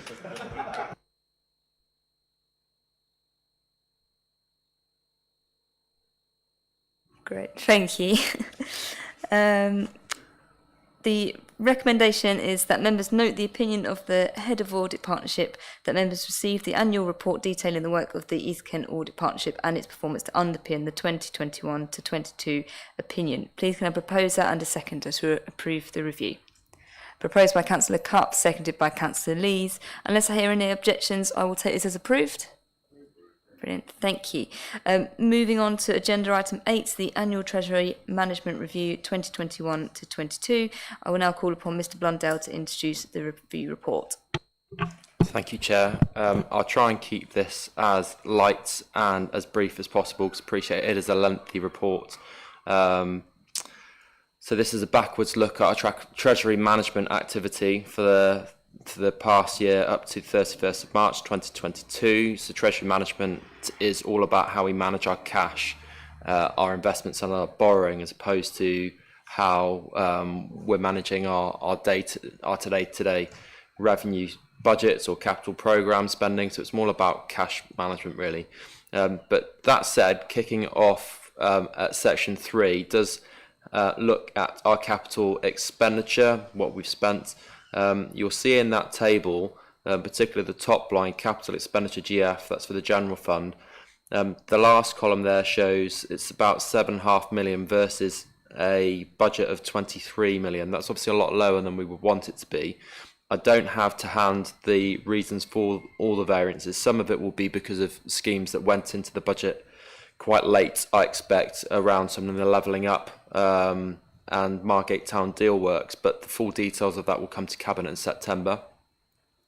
Other items there, the HRA, that's not a bad position. I know it's 5.3 versus 7.8, but I must say that's much improved to where we were a few years ago under East Kent Housing. I'm not just saying that because Mr Porter's in the room, but typically we were usually about 50% underspent or more under East Kent Housing, so that's a pleasing improvement. Moving further down, I'm not going to spend too much time on tables 4 in section 4 because they are pretty technical and they are sort of tables that we need to include for statutory reporting purposes. But if you'll see at the top of, I've got different page numbers, so I won't refer to my page numbers. Point 4.9 talks about the debt that we were holding. So we held £20 million worth of debt, and that's less than we thought we needed to hold to finance our borrowing, and that's a good thing. So probably the best thing to say is we can report that we didn't break some rules. So I'm happy to report that at section 4.9. There's also some other things that I can declare at section 4.10 and 4.11, saying that we didn't spend more than our limits. So that's another positive. The most that we held in terms of borrowing during the year was 24.4 million. That's at section 4.13. Again, well within our limits. Some pretty heavy tables at section 5.1. I'm going to scoot through these, but if people want to ask questions at the end, please feel free to do so, or alternatively, I'm happy to spend time with councillors in a separate session. Those of you that are on our final accounts working group, who I'm hoping will volunteer again, looking at you, Councillor Garner, will be pleased. We'll spend hours poring over this when we look at our final accounts. 5.5, you can see here that's the breakdown of our debt portfolio, that 20 odd million pounds, how it's spread. So you can see actually there's a fair chunk that's going to be coming up to refinance in this current financial year, about £5 million, about a quarter of that to be refinanced this year. Let's skip on. Section 6, that gives you a bit of an idea of what's happened to interest rates, base rates and overnight rates. So actually they've increased further since this, so that's obviously ends at the end of April, but that's what's that showing. 0.75, it's at 1.25 since then, so we've had 2 further rate rises since then in the base rate. And then if we go on to section 6.2.5, there's a nice forecast there that's provided by Link, who are our treasury management advisors. We pay this firm to advise us on our treasury management activities, and they're forecasting, so you can see the rate rises that have been programmed in. We've already had, so this was at, when will they provide this? Looks like they gave us this forecast in February, so it's a little out of date because we're already at 1.25 and they didn't think we were going to get there till December and that would stay there. My money now would be on, we're probably looking at more interest rate rises, if I'm honest with you, given where we are with inflation. If I scoot further on, let's go to section 7 now. That table in there shows you, so we refinanced £4 million worth of debt in the last year, and the dates that we repaid those monies off. The big one there, plumb in the middle, £3.8 million, was at quite high interest rate as well, probably because it was an older debt, 3.3%. Just for reference, you'll see there's a couple in there from Salix, or Salix, I'm not sure the correct pronunciation is. They're 0% interest rates because they were linked to energy efficiency schemes. They were from a government department that gave us some money. So not huge amounts that were repaid, but they were at 0 rated because they were linked to energy efficiency schemes. Moving on to section 9. Sorry, this is me doing this quickly, by the way. Moving on to section 9, investment outturn. That shows you that we had £47 million worth of usable reserves. So that's money that's available for investment provisionally at the end of March. I must say provisionally because we've not finished our draft accounts yet. And whereas it should be, say, if I've skipped through it, sorry, I've gone too quickly. Should be an average rate of return on here somewhere. Yes, so our average rate of return on this is 0.1%. So that's not huge sums, but gives you an idea. Yeah, high rolling, 0.1% interest rate, but they did bring in £55,000 compared to budget. Questions there whether the budget should be revised for next year. Again, I was saying earlier, 0.1% on our returns is not great, but that's obviously where we are for the interest rate environment. I think the Eurozone's just moved out of negative interest rates for the first time in some time, so it gives you an idea of, we didn't quite go negative, but we have been very low with base rates. Moving on then to section 11. So this is something the committee's actually asked to note. If you look at that colourful graph, so this is a new addition to the main body of the report. This sets out our capital receipts. So the blue bar are the general fund capital receipts, so monies that we get from selling assets. Red bar is the HRA and the yellow is a combination of two. It's worryingly that we've not got a lot of general fund capital receipts in the last few years, and that impacts on our ability to invest in assets. So there's next to nothing that we've got, if anything, provisionally for the general fund for the last financial year. Then moving on to capital finance. These graphs might look a bit opaque, but I really like them, and I'm going to try and explain why in a second. Let me get probably to the clearest one. Before we look at the years, if I go to section 12.3, and you've got the two bar charts there, I like to compare this is effectively the value of our assets, of all our assets are worth about just shy of 300 million. So if you compare this a little bit to if you were owning a house, what's your house worth? So the three chunks put together is the value of your property. The yellow bit is the revaluation reserve. So that's how much your property's gone up in value since you bought your house. So that's a bit of equity that you've got because of increase in house prices. The red bit is how much debt, how much of the mortgage have you paid off since you bought the house, and the blue bit is the debt that you've got left to pay. So that gives you a little bit of an idea of the gearing that we got. How much of our loan to value have we got as an authority? So our assets in total are worth almost 300 million, but we've got about 50,000 million. 50,000. That's a lot. That's big numbers. We've got about 50 million debt related to those assets still attached the property. So just going over it again, not just property assets, sorry, but back to my property analogy. The yellow bit is your equity that you've got from increase in property prices. The red bit is the equity you've got because you've paid off some of that mortgage. And then the blue bit is the mortgage that you've got left to pay. So it gives you an idea, actually, that we're pretty low geared. You see some London boroughs, that blue bit would be really chunky and there wouldn't be much red or yellow because of the way they've geared themselves up. They've taken on lots of debt. So actually, there is a bit of room for manoeuvre. We don't like taking on borrowing, mainly because we haven't got the revenue budgets to pay off the interest. But actually, we're in a relatively decent position if there was a good investment opportunity for us to borrow against the value of our assets. And the rest of those charts are pretty much a variation on the theme as to whether it's general fund HRA or if they're tracked across the 5-year backward look. So what are the recommendations? So you've been asked to note the, it says the actual, but they're still provisional because we've not finished our draft accounts yet, the actual prudential indicators in the report, make comments on the report, recommend to council. Happy to take any questions. Councillor Yates. Yeah, thank you, Chair, and thanks, Chris, for the report.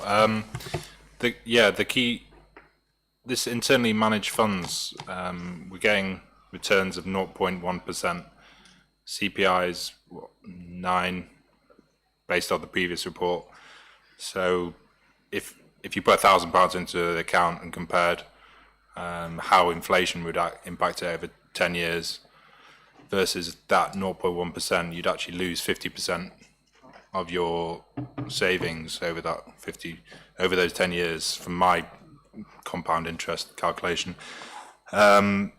So are we making the most of that cash and making sure that instead of borrowing money, we're using it for investments? And are we going to relook at that strategy, or is that just a strategy that other councils will be doing just because it's the most secure? Thanks. I think it would be prudent actually for us to bring this strategy back to this committee. So this strategy was last approved by full council in February, but since then we've gone into a inflation environment. So I'm happy to bring, we typically do a mid-year update anyway, and we bring that in September. So I'm happy at the September committee to answer that in detail and look at what our strategy is. I think it does need looking at again. You're right. If you're getting those levels of return and inflation's at that level, you are losing money in real terms. There's lots of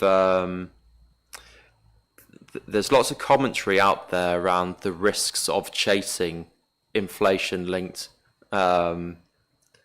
yields or comparable yields, because typically to get better rates of return, higher yields, you need to take more risk. So that's something we need to be mindful of when we're doing that. But I think there's possibly a sensible compromise that we can make to use our money a bit smarter and deviate from our strategy. But I'm happy to bring that back as part of the mid-year review. Yeah, from my side, that'd be great. Thanks. Perfect. Any other questions or comments? No, great. The committee has been asked to, for the recommendations, note the actual or provisional, it should be. Note the provisional 2021 to 22 prudential and treasury indicators in this report. Makes comments as appropriate on this annual Treasury Management Report for 2021 to 2022 and recommends this report to Council for approval. Please can I have a proposer and a seconder? Don't all fight at once. Proposed by Councillor Towning and seconded by Councillor Yates. Unless I hear any objections, I will take this as approved. Perfect. Moving on to agenda item 9, update to RIPA policy and annual report. I'd like to introduce our newcomer, Samira Khan, to introduce this report. Thank you, Chair. Good evening, members. You'll be pleased to know my report is not as complicated as Chris's at all, and I'm not about to go into any figures at all. Let's hope not. Basically, the report that is before yourself is to update yourselves regarding the RIPA policy, which is a statutory requirement by all councils.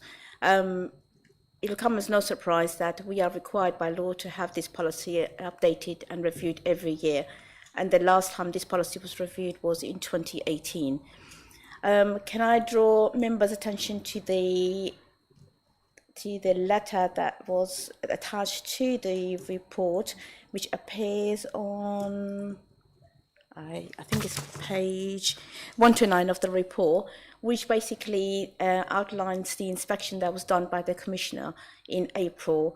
The inspection was done in April, but it's taken us some time to bring this report back to yourselves because of the change of management. I'm not proposing to go through the recommendation which is done on the letter, but I'll draw your attention to 1, 2, 3, and 4, and various other recommendations as well, which is recommended by the Commissioner itself. The actual policy is driven from the RIPA 2000 legislation. It's under section 26 of the RIPA policy, the Act itself, and the local authorities are required to update that.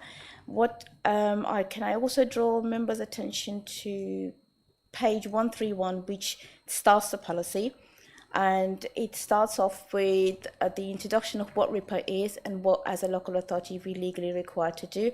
It gives members definition of what it is and how we are supposed to use the COVID human intelligence sources, which is known as the CHIS. There are also then appendices attached, which takes through the very standard forms of surveillance application, monthly reviews, and various flowcharts. As members can appreciate, quite a lot of the flowcharts are really, really extensive, and it needs a master's degree basically to go through them. So the recommendation that I've done in the actual policy itself is as set out, and which is acknowledged by the Commissioner in terms of what we're required to do. The only thing I would need to update members at this stage is that some of the recommendation, because I've only just been appointed as of last week, some of the recommendation I've not really sort of progressed as such, but I'm happy to bring a report back in September, setting out exactly how I'm going to, with obviously Section 1 Fire Officer and the Interim Chief, exactly how we're going to implement them, because the Commissioner is very much wanted an update already from me, in terms of how I'm going to implement it. So I'm happy to bring a report back in September and update members in terms of exactly how I'm intending to do that. Happy to take any questions. As I said, my report wasn't as complex as Chris's at all, but I'm happy to answer any questions. Councillor Garner. Thank you for that update. You mentioned that this is a report that should be reviewed every year, and the last time it was reviewed was 2018. 2018. Yeah. So it's obviously 4 years ago. So it hasn't been done every year. So I guess nothing we can do. Obviously, nothing we can do about that. But we need. We've going to have this in place. We'll be making sure that we schedule in the annual reviews of the policy, I assume. If I may, Chair. Yes, obviously I'm an interim monitoring officer, but as and when the local authority gets a permanent monitoring officer, that will be one of their jobs to make sure that this is reviewed on an annual basis. But while I'm here, I will do this policy. I've done the policy, so that will be updated, and going forward, it will be maintained. Councillor Towning. Do we know why, for the last 4 years, this hasn't been reviewed? Is there any particular reason as to why senior management have not done that review? Chair, I think I have to pass on to Chris. I don't know. I'm afraid I'm pulling a blank on this as well, Councillor Towning. It's something I'd like to be able to answer, but I think Ms. Khan and I can have a look at that and get back to you with a more fulsome answer. But at the moment, I don't have anything to hand to comment on that.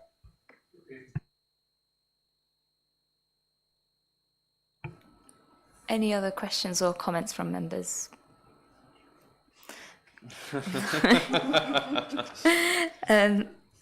Great. Members are asked, the recommendation for the committee is to recommend and adopt the amended policy at Appendix 1, note the letter from the IPCO, the recommendations and actions, and note the report of activity during the year. Can I get that doesn't even say anything about proposing, so that's fine. Don't even have to get anyone.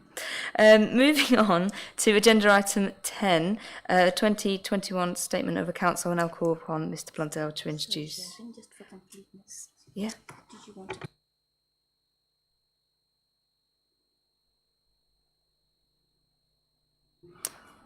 Can I get a proposer, please, for the council leads and a seconder?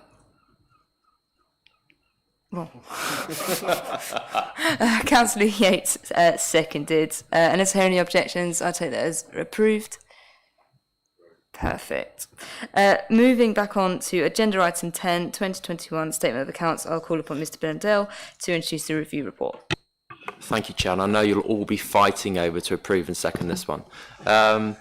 I believe Nick Halliwell from Grant Thornton has shared a briefing note. I hope you've had a chance to review it. I've had a quick skim through it myself.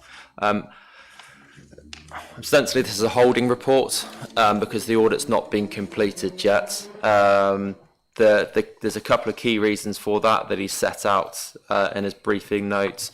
The two kind of internal to us are relating to objections and ongoing audit work relating to grievances in the Burr 4-5 project. And then secondly, there's something that's more sector-wide in terms of there's been someone ultimate wisdom at SIT4, the Financial Reporting Council, has got themselves in a bit of a tiz about infrastructure assets. We've got quite a lot of infrastructure assets, mainly relating to our foreshore, so all the seawall defences and the like, and there's concerns as to whether the value of those assets are overstated. Doesn't mean a huge amount to us because ultimately we're never going to sell those. I'm not sure there's a market for selling infrastructure assets of that nature, but to comply with accounting requirements, we need to do a bit more work on them. But even when that's completed, I don't think that tells us anything more about those assets. But that's my bugbear and rant over and done with on that. I think it's worth just to be frank, that some of the delay probably does sit with us, not just squarely with the auditors. There has been a bit of a stretch on resources in the finance team. Myself and Matt have had some additional responsibilities to take on over the last couple of months, which has put a strain on the team. And we kind of take the lead when we get to the nutty, crunchy bit at the end of the audit as well. So that's part of the reason for the delay. Thankfully, though, the audit work that they've done so far, they've not found anything that's going to have an impact on the bottom line. There's been one issue with the accounts that they found, but it's just or a couple of issues, but they're not anything that affects the value of our assets or how much we've spent. And then he's made a comment in the briefing note about investment properties. They've recommended strictly in terms of accounting requirements, we need to value them every year, but we don't, because we don't think it's good value for money, because we'll have to pay a valuer to value whereas some pretty low value assets. So we just say they're close enough and we'll pick them up a 5-yearly basis. The auditors don't like it, but I think it's a better option for taxpayers and councillors, to be honest with you. But you'll be welcome to comment on that when they bring the final report forward. Finally, then, on the value for money, again, there's some objections kicking around, some going all the way back to 1819. I'm hoping they're going to be concluded soon, and once we get to our September committee, we can get those and the accounts closed off. But that's pretty much all I was going to say on this item. Happy to take any questions.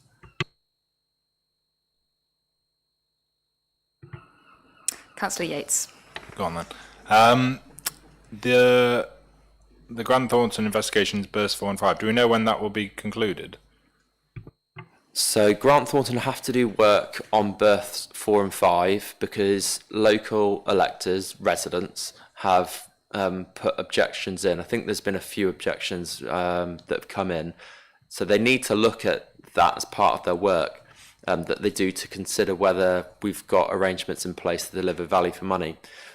The investigation or review or audit, or however you want to badge it up, that has come out of Quentin Baker's Independent Monitoring Officer report, that's not going to be commissioned by, or that's not going to be undertaken by Grant Thornton. I did ask them whether they wanted to do it, I'm not sure that's the right word, whether they'd be willing to do it, but they didn't have the capacity to do it. So that's gone out. Well, it's in the process of going out. I've got a list of 5 audit firms who will be able to undertake that work. So it's still in commissioning stage. Thanks.